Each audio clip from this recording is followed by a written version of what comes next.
The sun hung low in the sky that afternoon, spilling a golden light across the quiet highway that cut through the countryside.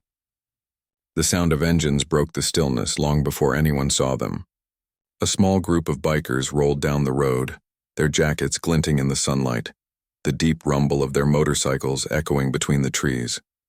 To anyone passing by, they might have looked tough, big men on big bikes, but the truth was, they were just a group of good-hearted friends who loved the open road and helping people when they could. They called themselves the Iron Souls. Every weekend, they rode out to small towns, stopping at local diners and small shops, always leaving a smile behind. That day was supposed to be no different. They had planned a short ride, maybe grab a meal, share a few laughs, and head home before evening.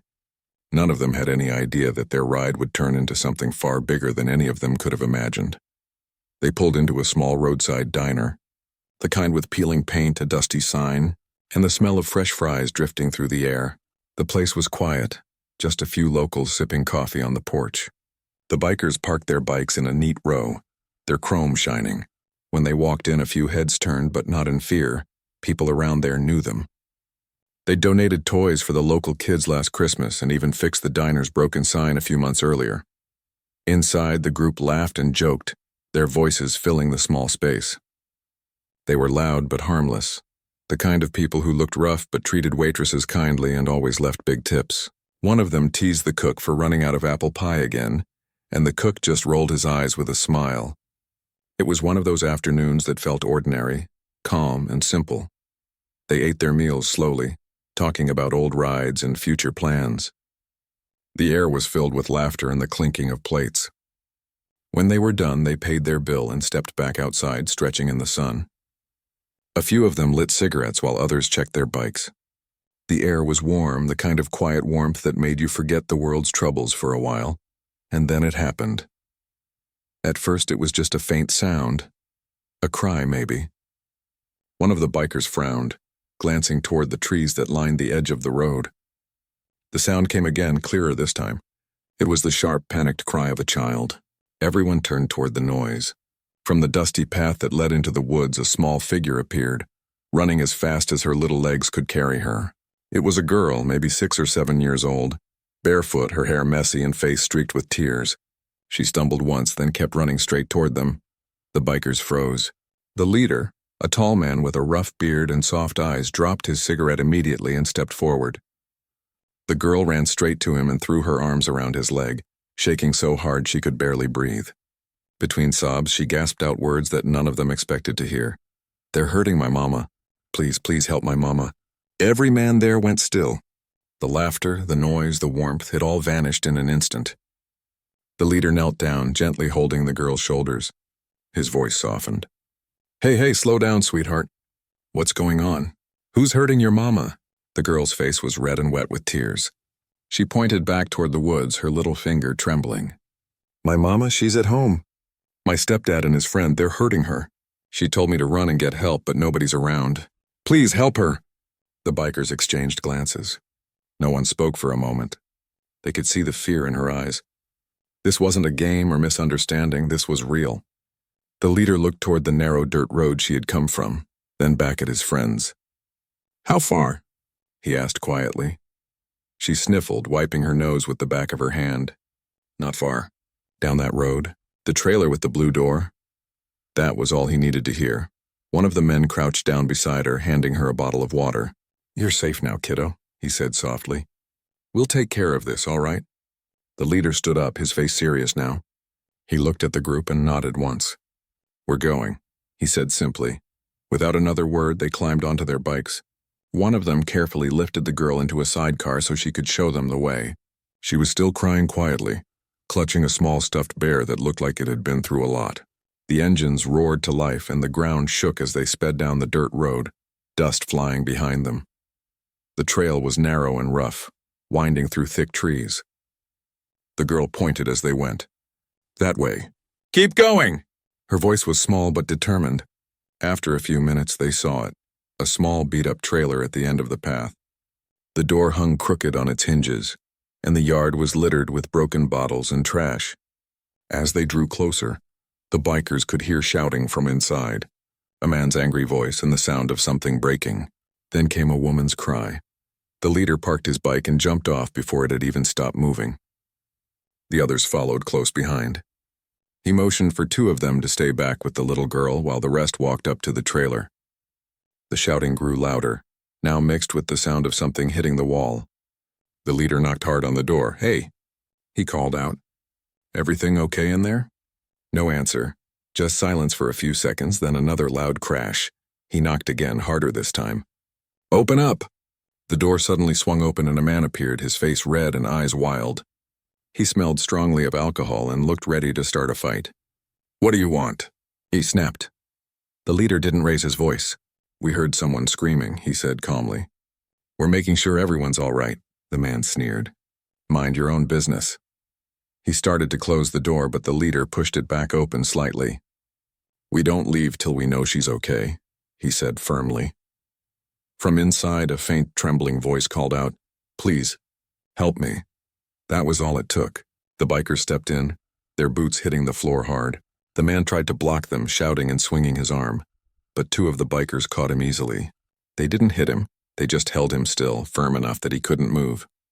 The leader looked around quickly and saw a woman crouched on the floor, her face bruised and her hands shaking. She looked up at him with wide, terrified eyes. "It's okay," he said gently. "You're safe now." One of the bikers pulled out his phone and called 911. The other stayed between the woman and the man, keeping him back without using force. The room smelled of spilled beer and fear. The leader crouched beside the woman, helping her to her feet. "Your little girl's outside," he told her softly. "She's safe." When she heard that, tears filled her eyes. "Thank God," she whispered, covering her mouth. "She got out?" "She did," he said. "She's a brave one." They helped her outside just as the sound of police sirens began to echo in the distance. The girl saw her mother and ran straight into her arms, crying and laughing at the same time. The mother dropped to her knees and held her tight, whispering over and over, "I'm so sorry. I'm so sorry, baby." The bikers stood nearby, quiet now, giving them space. A few moments later, the police arrived. The officers quickly took over, handcuffing the man and talking to the woman. They recognized the bikers and nodded in thanks. This wasn't the first time the Iron Souls had stepped up when someone needed help. After things calmed down, an ambulance arrived to check on the woman. She refused to go alone, so one of the bikers offered to ride alongside until they reached the hospital. Before she left, she looked at the men who had come to her rescue. "I don't know how to thank you," she said quietly. "You don't have to," the leader replied. "Just take care of that little girl. That's thanks enough." The little girl looked up at him, eyes wide and full of trust. She reached out and hugged him tightly. "Thank you for saving my mama," she whispered. He smiled, though his eyes were wet. "Anytime, sweetheart." When the ambulance drove away, the bikers stood by their motorcycles, the sound of the sirens fading into the distance. None of them spoke for a long moment. The quiet of the woods returned, broken only by the soft rustle of leaves. One of them finally exhaled and said, "Guess this ride wasn't just for lunch after all." The leader looked down the road where the ambulance had gone and nodded slowly. "No," he said. "It was meant for something better."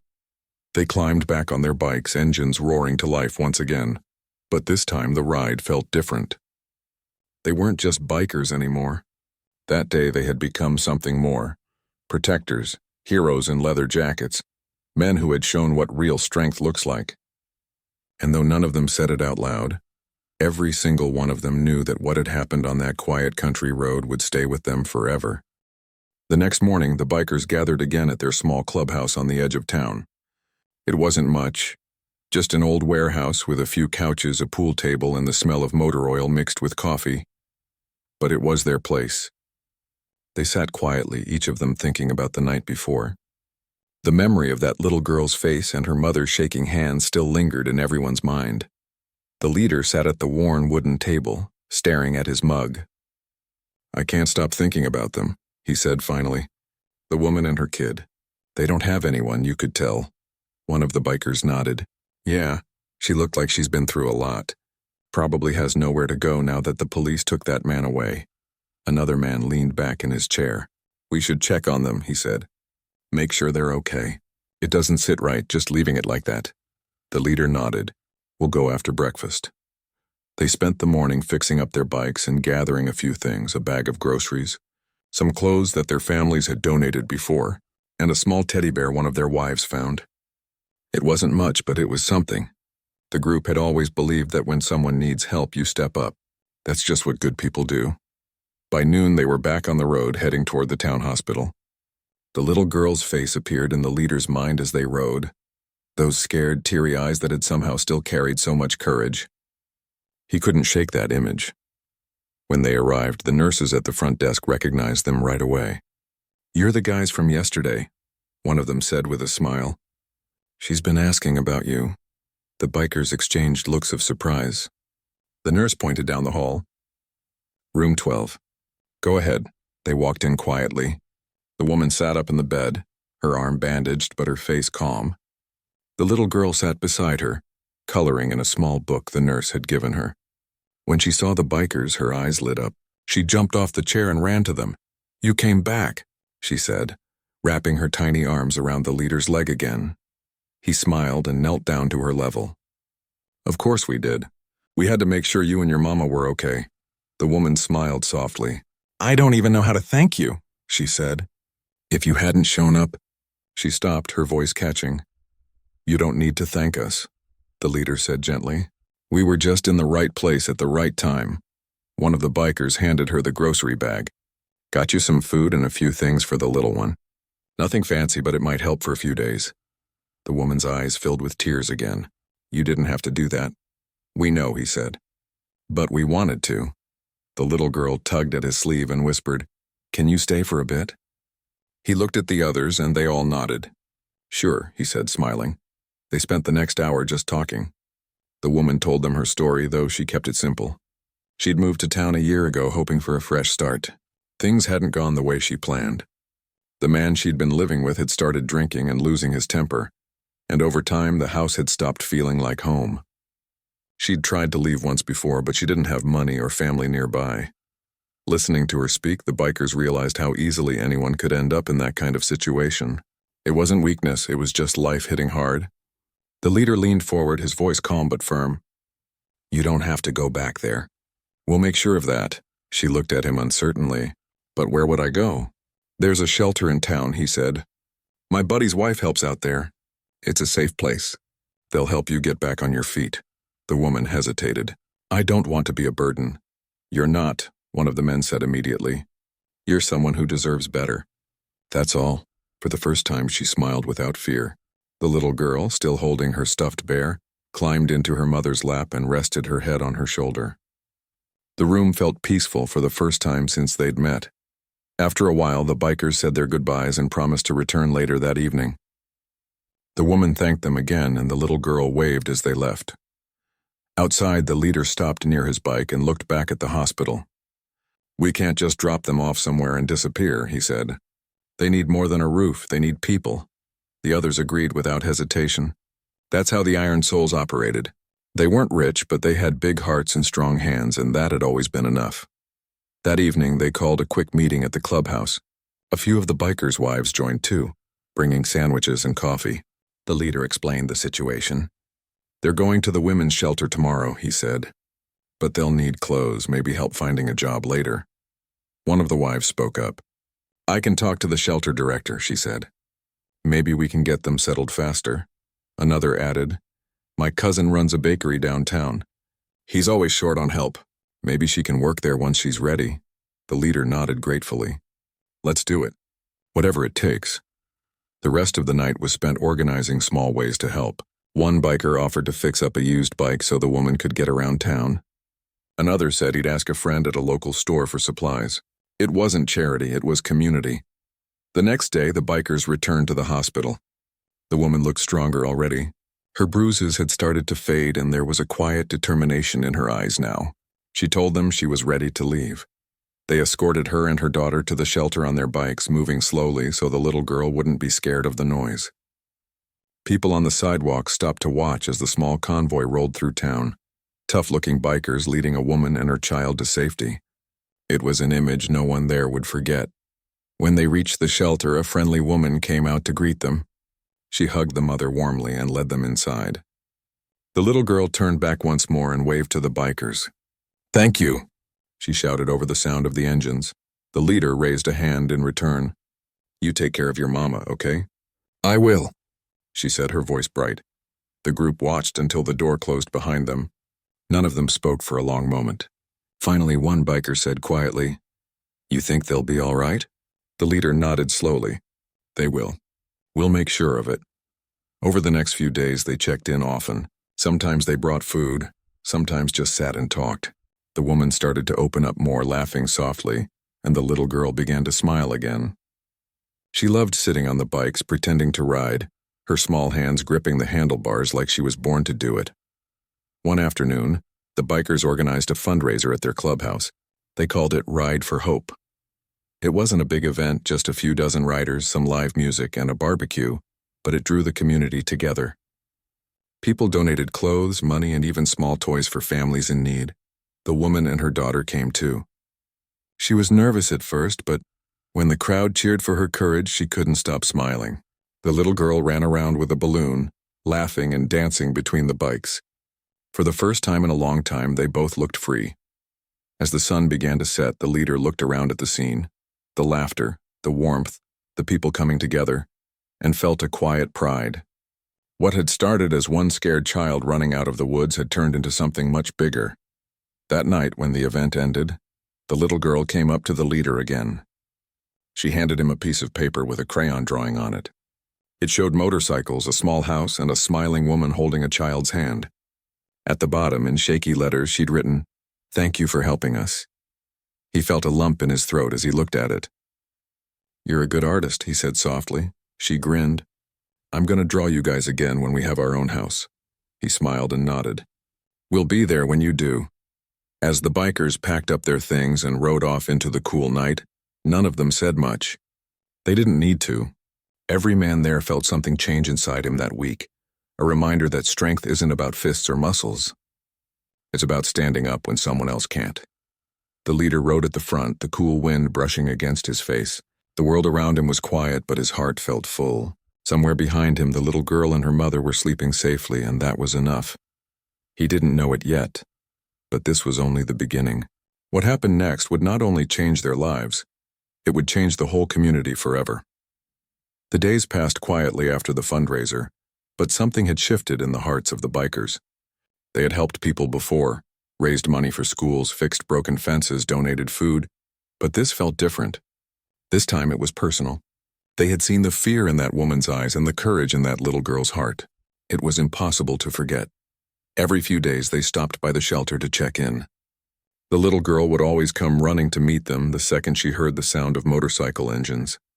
She'd wave wildly, shouting for them to wait while she grabbed her little stuffed bear. The bikers loved seeing her smile. It reminded them of why they rode, why kindness still mattered in a world that could be so hard. The woman was healing too. Her face looked brighter now, her voice steadier. She had started volunteering at the shelter, helping new women who came in with the same lost look she once had. "It helps me forget what happened," she told the bikers one afternoon. "And it reminds me that things can get better." The leader nodded, smiling softly. "You've got more strength than you think," he said. "And we've got your back, all right?" She smiled, a real one this time, not the tired kind that came of. A few weeks later, the leader got a call from one of the bikers' wives. "Remember that bakery job we talked about?" she said. "They're hiring." "I think she'd be perfect for it," he smiled to himself. "That's the best news I've heard all week." The next morning, the group met the woman at the shelter. They told her about the job, and she was speechless for a moment. "A bakery?" she said softly. "I used to bake all the time. Before everything. Then it's meant to be," the leader said. "You've got this." The bikers drove her to the bakery for her interview. It was a small family-run place that smelled like sugar and fresh bread. The owner, an older lady with kind eyes, welcomed her warmly. The interview didn't last long, just a few questions and a handshake. When they walked out, the woman had tears in her eyes. "I got it," she said quietly. "They want me to start next week." The little girl squealed and hugged her mother tight. The bikers cheered and clapped her on the back. For them, it wasn't just a job, it was a fresh start, a sign that life was finally turning in her favor. From then on, everything began to change. The woman worked hard at the bakery, often bringing home leftover bread or cookies. Her co-workers liked her immediately, saying she was polite, patient, and always smiling. The little girl started school, and every morning before class she'd wave at the bikers who sometimes passed by on their way to work. At the clubhouse, the men often talked about how far she'd come. "She's tougher than she looks," one of them said over coffee. "Most people would have given up. Not her. She's doing it for her kid," the leader replied. "That kind of love. It gives you power." As the weeks turned into months, the bikers and the family grew closer. The woman started visiting their clubhouse on weekends, usually bringing a basket of pastries from the bakery. The little girl loved hanging around the bikes, sitting on them and pretending she was part of the crew. She'd always ask 100 questions: how fast the bikes could go, how they made that loud rumbling sound, why the jackets were so heavy. The men answered every question patiently, sometimes letting her honk the horn just to make her laugh. One Saturday, the group decided to surprise them. They showed up at the shelter with a small pickup truck full of second-hand furniture, a couch, a small dining table, and a bed frame they'd fixed up themselves. The woman stared in shock. "What's all this?"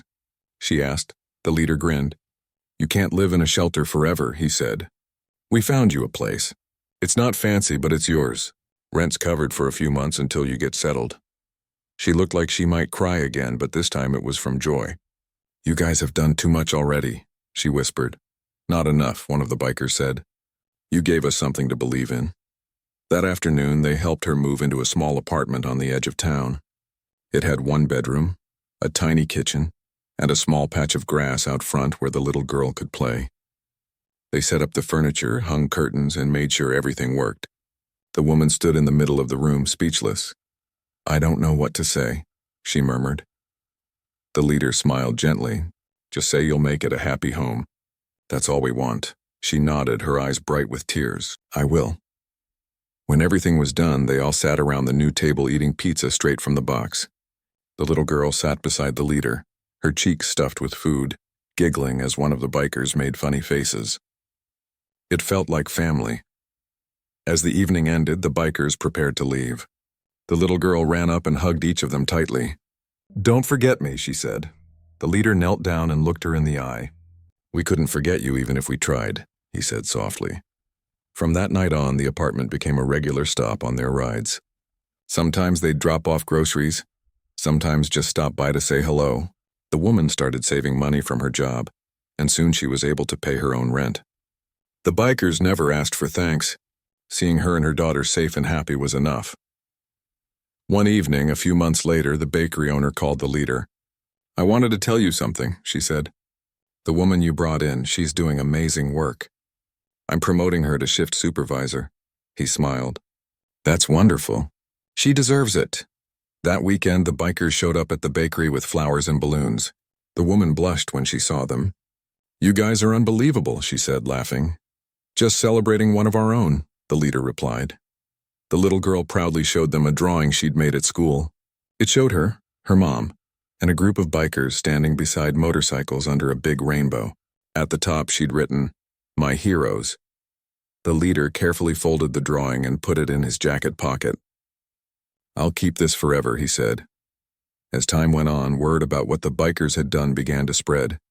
People in town started treating them differently, not just as tough guys on bikes, but as men with big hearts. Local news even mentioned them in a short article about community kindness. They didn't seek attention, but it found them anyway. The leader often said, "We didn't save them. They saved us too," he meant it. Helping that little family reminded them all of something important, that strength doesn't come from power or noise, but from compassion. That sometimes the loudest thing a person can do is act quietly when someone needs it most. One Sunday morning, months after everything began, the woman invited the whole group to her apartment for breakfast. The kitchen smelled like pancakes and coffee. They sat together, laughing, eating, telling stories. The little girl showed them her report card, proudly pointing out her high marks. When they left that morning, the leader stood outside for a moment, watching the mother and daughter wave from the window. He felt a deep peace settle over him. What started as a desperate cry for help on a dusty road had turned into something far more beautiful. A bond that would last for years. As they rode away, The wind in their faces and the road stretching ahead, none of them spoke. They didn't need to. They all knew that what they'd done mattered, not just for that little family but for themselves too. It was proof that sometimes, fate doesn't give you a warning before it changes your life. It just sends a scared little girl running toward you, asking for help, and gives you a chance to do something good that will never be forgotten. The story of what the bikers did that afternoon started to spread quietly at first. Nobody made a big announcement, and the bikers surely didn't brag about it, but small towns have a way of sharing stories faster than the news ever could. A few people who saw the police and the bikers at the old trailer mentioned what had happened. Then someone from the diner told a friend how a little girl had come running out of the woods crying for help. By the next weekend, people all around town were talking about how a group of bikers had saved a mother and her child. The bikers didn't want attention. They had done what they thought was right, nothing more. But people saw it differently. For many, it was proof that even the toughest-looking folks could have the biggest hearts. Some who had always judged them for their loud bikes and tattoos began to see them in a new light. The story touched everyone because it showed how one small act of courage could change lives. When the bikers heard how the mother and daughter were doing, they were relieved. The woman and her little girl were staying at a safe house now. One of the bikers' wives worked at a local shelter and kept the group updated. She told them that the mother was quiet but thankful, and the little girl was beginning to smile again. Still, she said they would need help to get back on their feet. And that's when the bikers decided they weren't done yet. The following week, the group met at their clubhouse. It wasn't anything fancy, just a small place with old couches, some posters on the walls, and the smell of coffee mixed with oil from the bikes parked outside. They talked about ways to help the woman and her daughter start over. One of them suggested organizing a charity ride. They'd done it before for children's hospitals and veterans, so everyone quickly agreed. This one would be special, a ride for a cause that had become personal. They called the event Ride for Hope.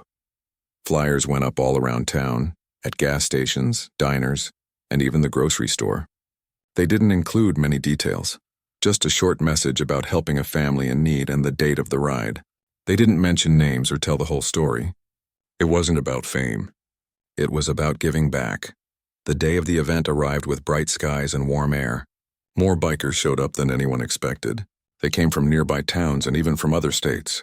Rows and rows of motorcycles lined the parking lot, each one shining under the sunlight. People came with their families, bringing food, clothes, and small donations. The atmosphere was full of excitement and kindness. The mother didn't plan to come at first. She felt shy and unsure if she should face all those people. But when she heard how many were riding to help her and her daughter, she decided to go, not to ask for anything but to say thank you. She arrived with her daughter holding her hand, both of them dressed simply but neatly. When the bikers saw them, the whole place went quiet for a moment. Then someone started clapping and soon everyone joined in. The little girl hid behind her mother's leg at first, peeking out at the loud engines and big men in leather vests. But when she spotted the biker who had knelt down to her that day, her face lit up. She ran toward him and hugged his leg tightly. He picked her up gently, smiling as she whispered something only he could hear. Nobody, After her short speech, the bikers started their engines.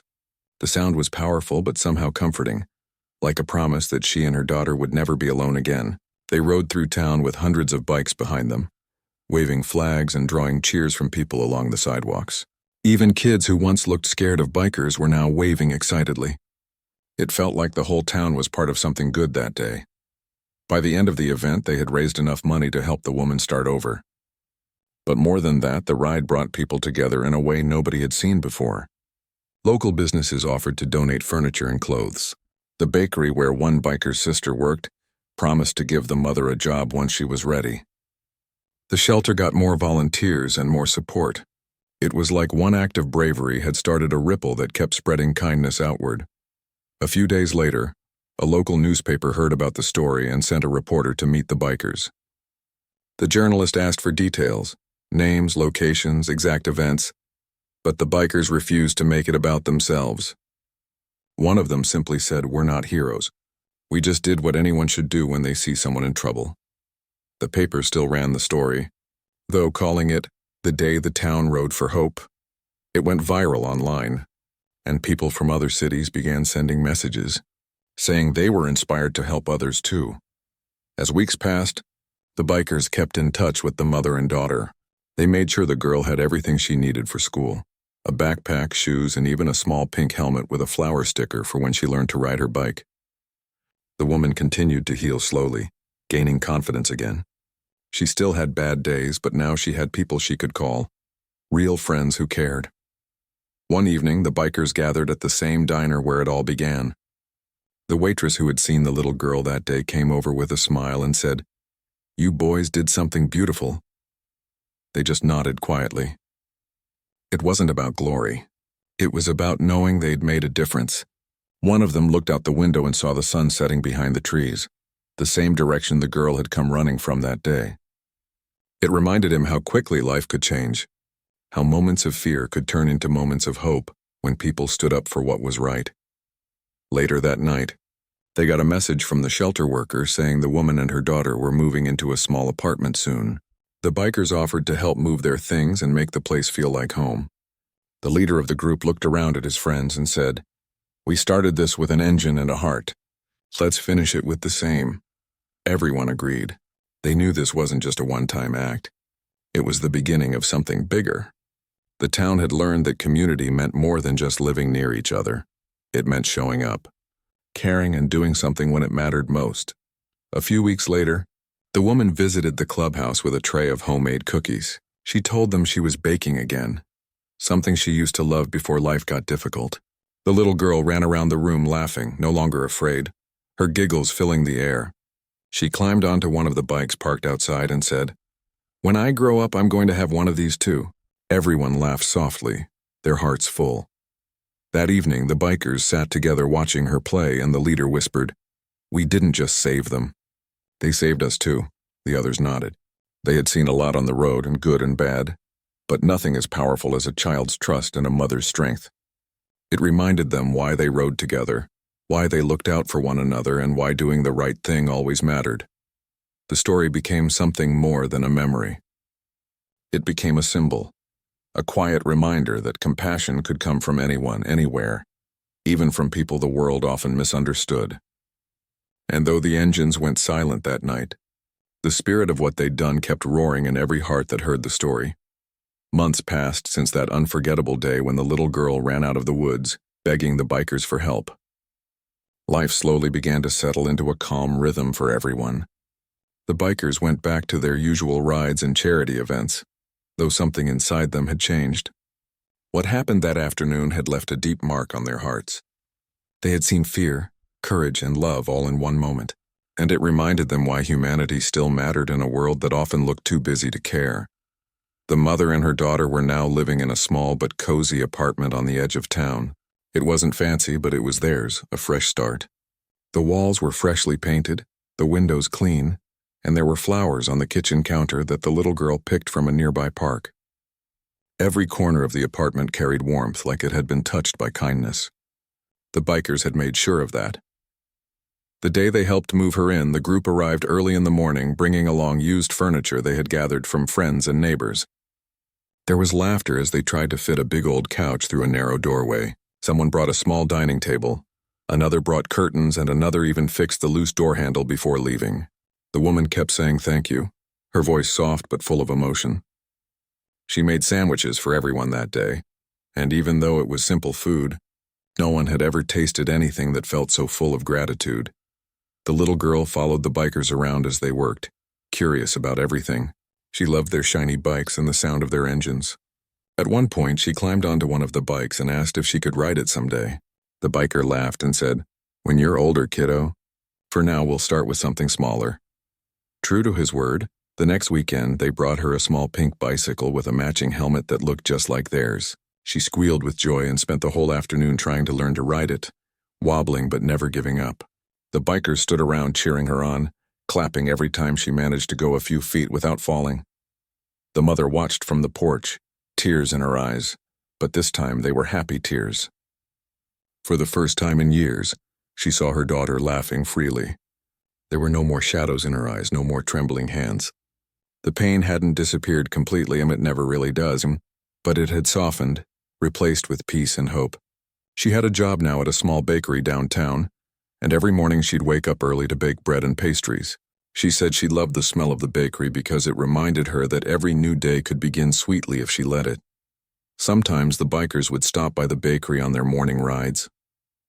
They'd sit outside drinking coffee and eating the bread she baked.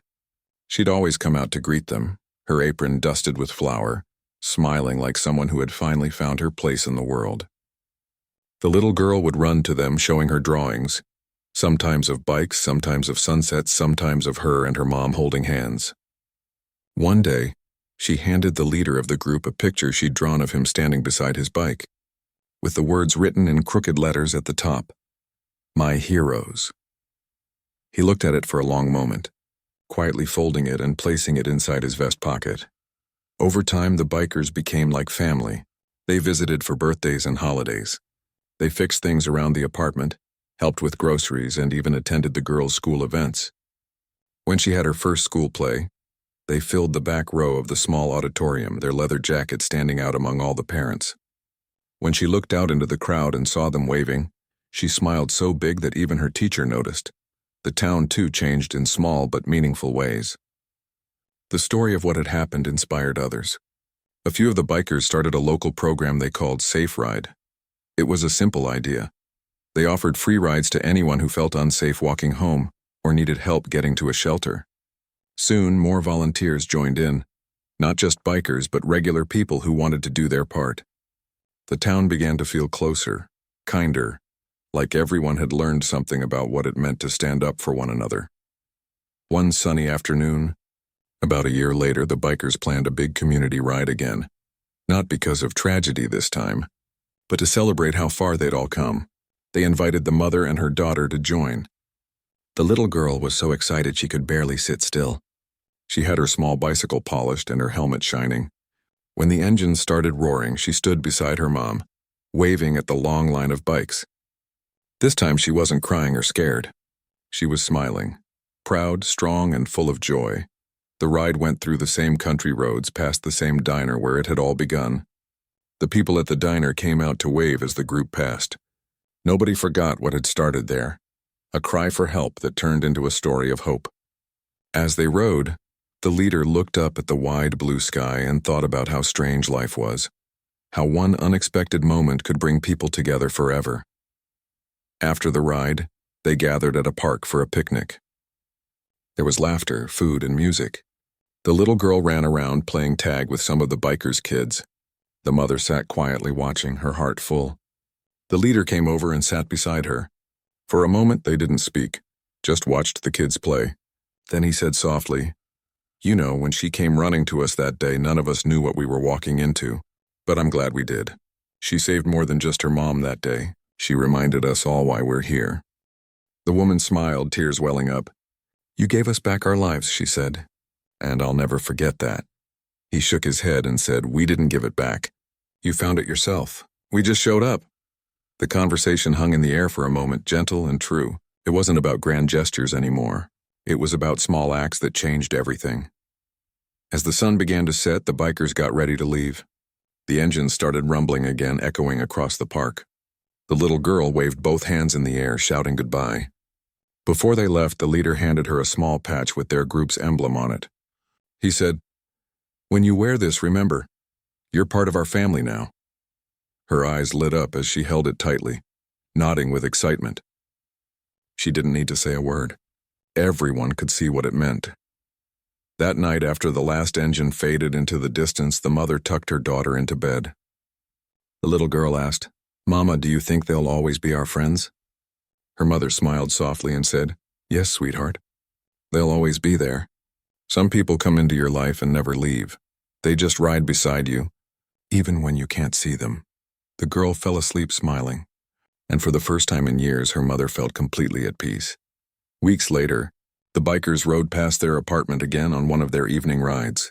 The woman stepped out onto the porch, waving as they passed. The little girl stood beside her, holding the small patch close to her heart. The bikers honked their horns and lifted their hands in salute. It was a simple moment, but it said everything. Gratitude, friendship, and the quiet bond that had grown out of one act of bravery. The road stretched out ahead of them, endless and open, just like life. The bikers rode on, not knowing where their next good deed might take them. But certain of one thing, compassion could change the world. One small act at a time, and somewhere in that small town, a mother and her daughter watched them disappear into the horizon, the sound of engines fading like a lullaby of hope. They knew that no matter where life led them, they would never forget the day a group of strangers became family, the day courage met kindness and changed everything forever.